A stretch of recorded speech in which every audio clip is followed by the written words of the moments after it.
Broadcasting from the business capital of the world, this is the Podcast Business News Network. And welcome back, everyone. It is something that challenges all of us in some way, in some form. For many of us, it can be elevated and it can be crippling. I'm talking about anxiety, and there's lots of ways to deal with anxiety. There's meds, there's holistic medicine. How about Chinese medicine? How about acupuncture?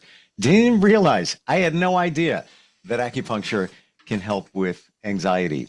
We're going to go to the professional of the year who knows all about that. Dr. Kelly Liius is back with us. How are you doing today?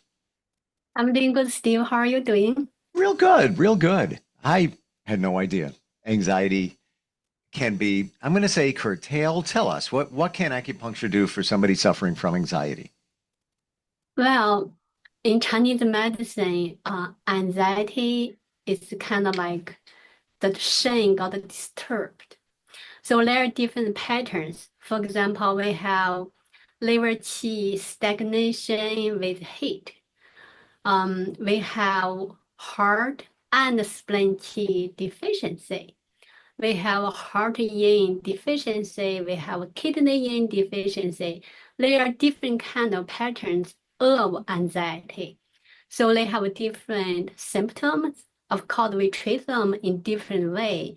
Herbal formula or acupuncture points. We can talk about a couple of patterns, for example.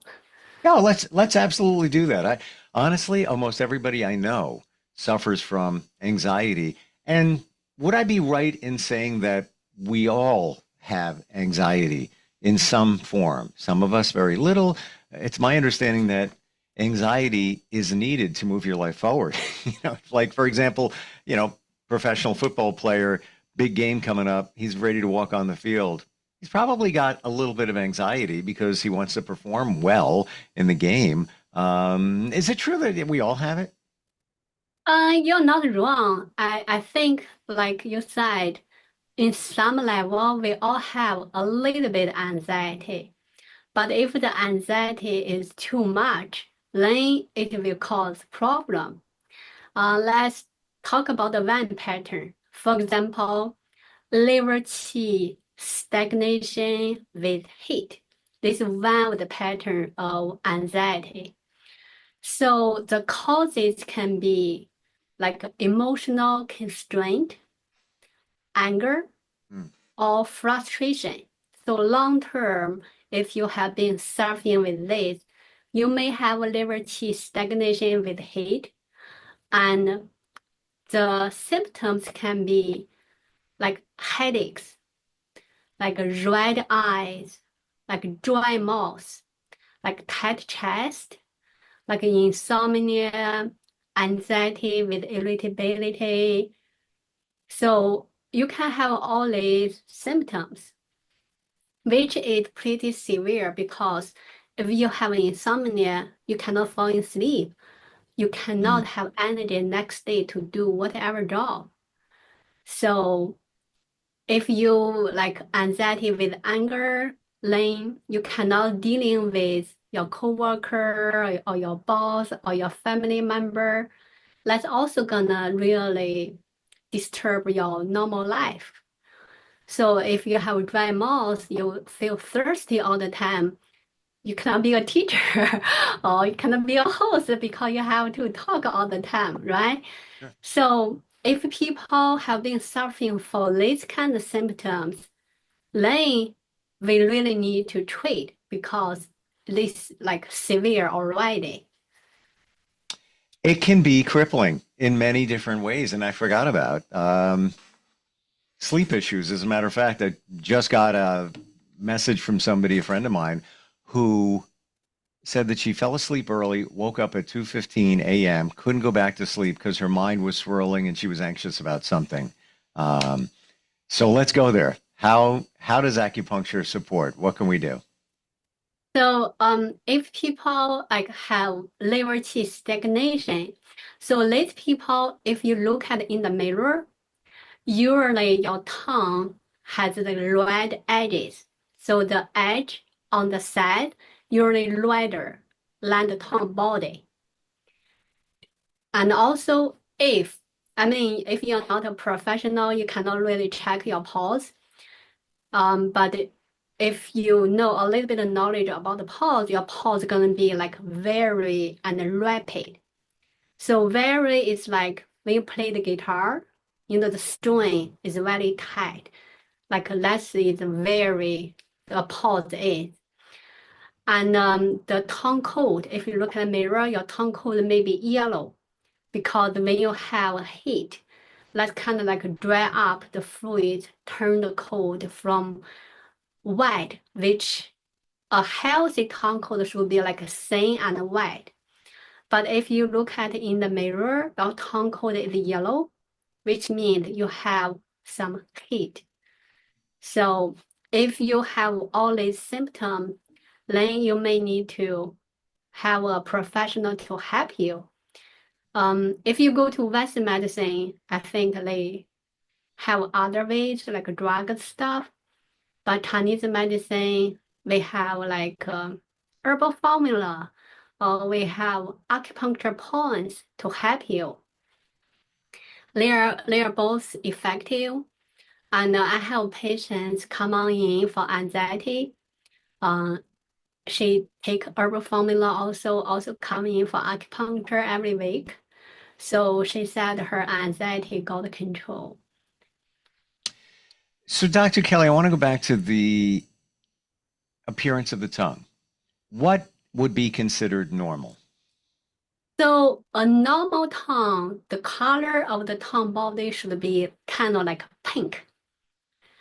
And the tongue coat shouldn't be too thick. And the color shouldn't be like yellow. I check all my patients' tongue when they come in. I saw some of the patients' tongue coat is very thick. Very thick. That is a sign your spleen not strong enough. Basically means you cannot really digest the food you are taking in. So showing up on your tongue, you cannot have some food stagnation. So that's why when I see patients had a like very thick tongue cold, I will ask them, do you drink cold water? Do you eat cold food? Because if you're doing that, your tongue cold is telling me you're doing the wrong thing because you have the food left in your body you cannot use. So your tongue telling us a lot of information. So, and we've talked about this before, how in Chinese medicine, it said not to drink or eat cold foods. That your body is looking for something warm for a number of reasons.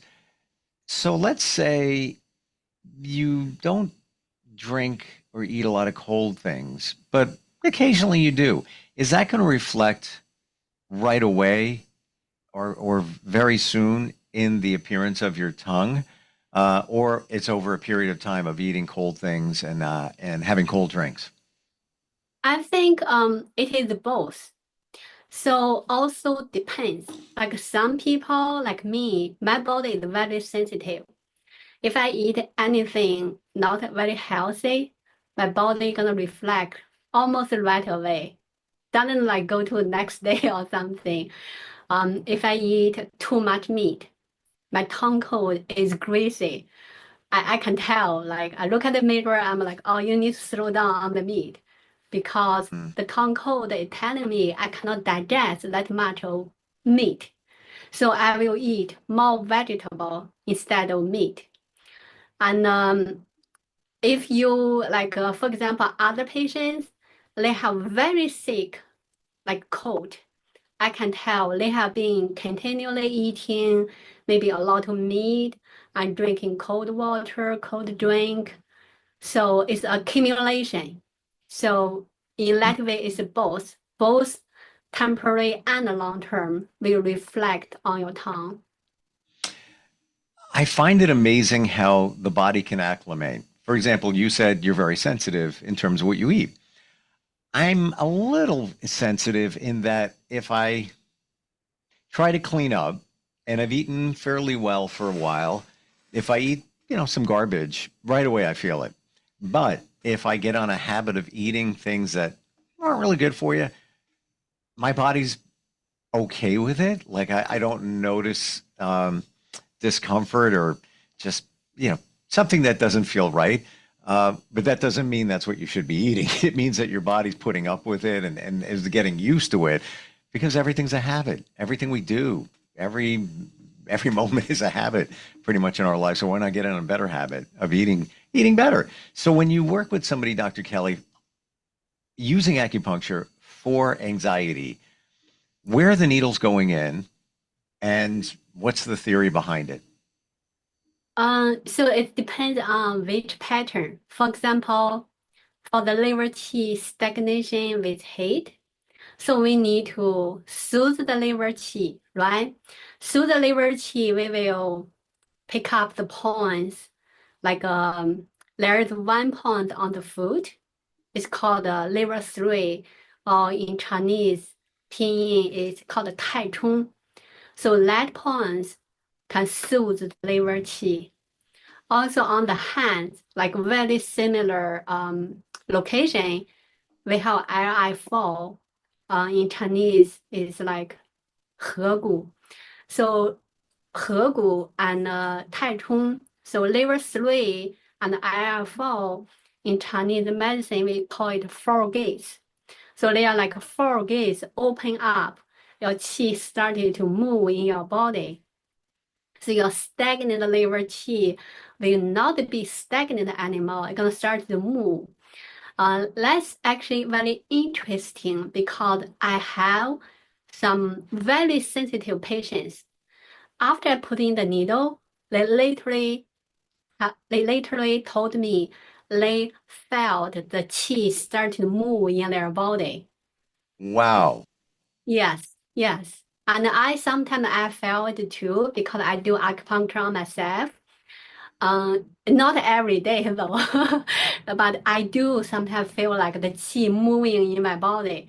So usually I will tell the patient, that's good, means you're very sensitive, your body respond. So that's a good thing. Amazing.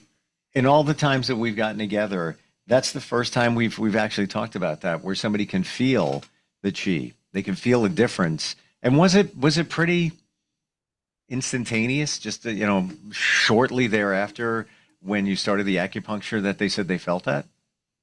Actually, it really depends. Some patients telling me even after I remove the needle, they still feel it. They're like, Dr. Kelly, did you remove the needle? I said, yes. They said, I still feel the qi moving. So Wow. I said, good. So your qi really like moving in your body, doesn't matter the needle in or not. So that's good. How do you describe that feeling? How do I describe? Well, we are human being, we are living, right? We are alive. We're supposed to have everything moving around, right? The qi, the blood. So if you feel that, just means you're more sensitive, and I guess it's you're just more acceptable to like acupuncture, to this treatment, and even a wider range is kind of like you're more sensitive to the nature to accept the energy. You know, like you go out to the nature, right? There are plants, there is fresh air. Some people just feel right away, feel like very fresh. That's a good thing. Some people actually, in general, I'm not judge anybody, but in general, I think one of my teacher told me if a person is kind of like big, you know, usually that group of people kind of like have blockage in their body. So this group of people not so sensitive because it kind of like blocked, right? When your body have blockage, you don't really feel something like that easily.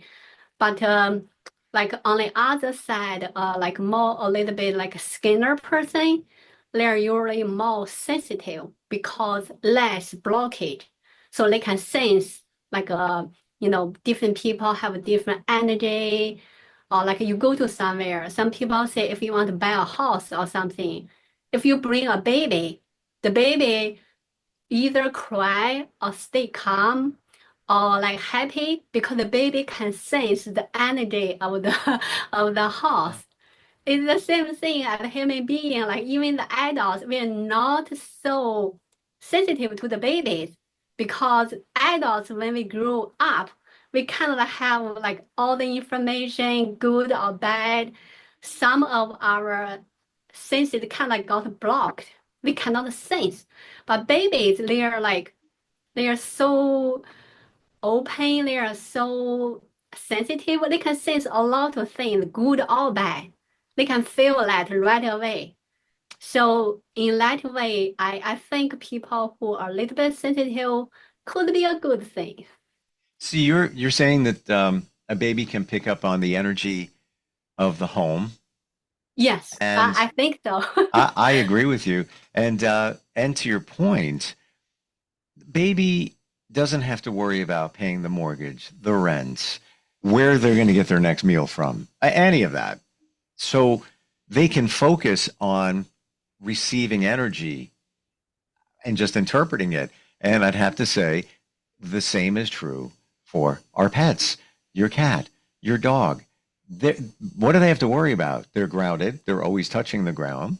They don't have to worry about anything. You're feeding them. You're giving them love, shelter. Everything's great. What else they have to do except sit there and feel the energy, focus on it, pick it up, which is, in my studies and in my opinion, it's evolutionary. They're doing that to protect themselves as well in case, yeah, you never know. It could be some harm coming their way. They're going to pick up on it. It's like when somebody walks in the house and your dog starts barking at them and you apologize. Yeah, I'm really sorry to say the dog is picking up on the energy of that person, whatever the energy is. There's a reason. They're not just barking at some random person. So I totally agree with you. You know, the baby's picking up on it, and it's funny. Yeah, I never thought. I didn't think that. Didn't know that when my kids were very small. But here we would be as parents, like, why? Why? I can't understand why they're crying. There's probably a reason. They're either the obvious things they need to eat, they're tired, they're fussy, or they're picking up on energy. It's pretty amazing how this energy thing works, right? yes, yes. And actually, there was an earthquake a long time ago, several years ago. People say like, the scientists have all the equipment or something. They kind of like can predict like the weather forecast or something. But actually the dogs, they already like started barking in a, not a normal way. Like, people gonna say like, why the dog barking in like such a way never barked before? Because they feel something different. They feel the, like you said, they feel the, the, something wrong, something big gonna happen. So they bark in a very, anxious way to let human being know. But some human being maybe like they're too not so sensitive. They didn't even know all the dog bark for the safety. It's not safe or something gonna happen. Some people may feel like, oh yes, the dog barking in such a way, there's something may happen. We need to be careful.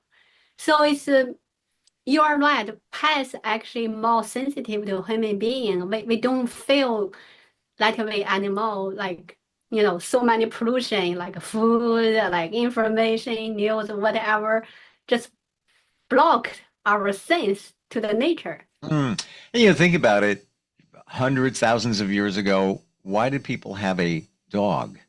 It wasn't for companionship. It wasn't to have a cute pet in the cave.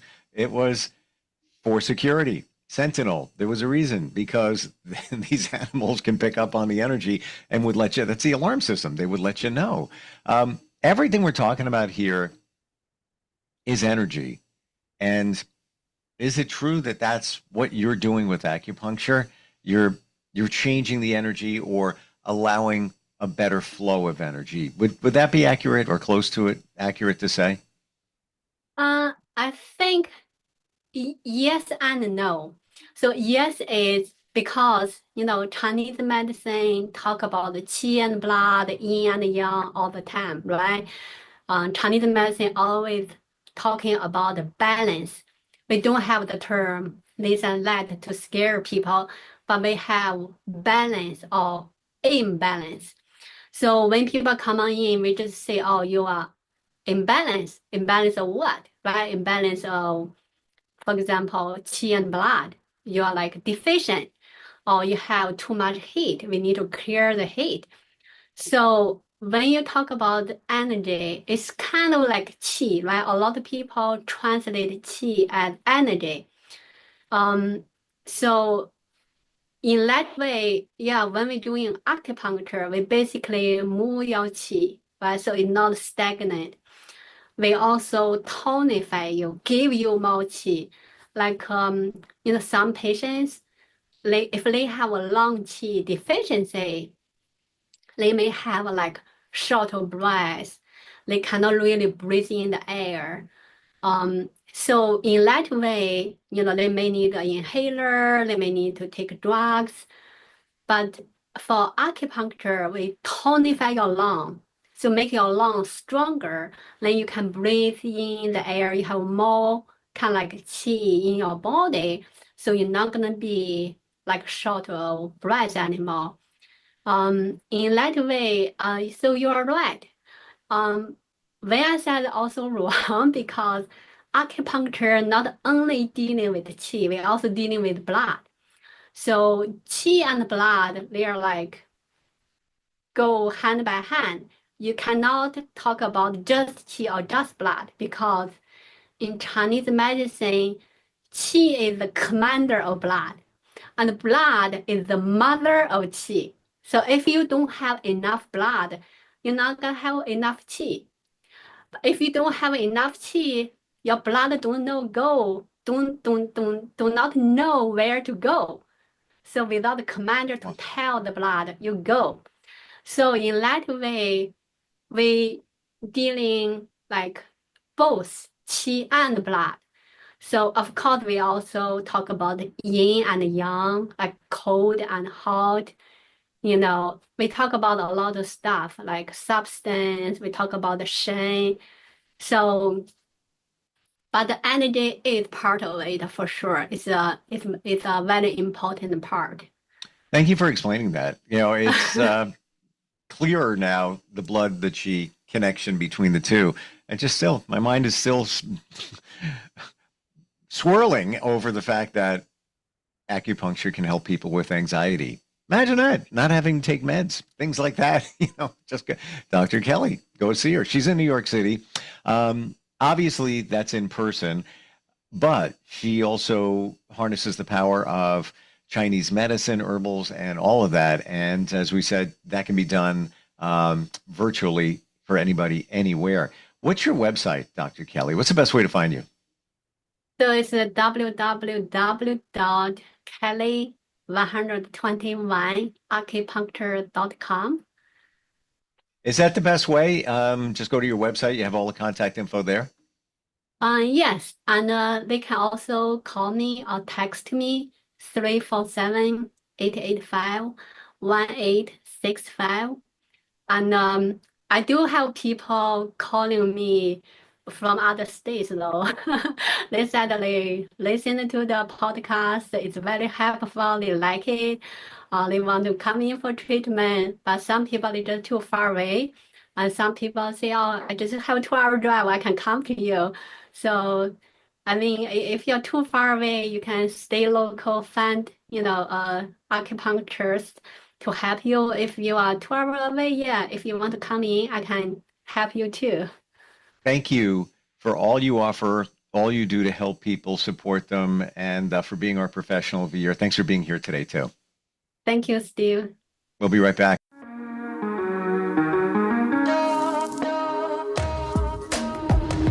Broadcasting from the business capital of the world, this is the Podcast Business News Network.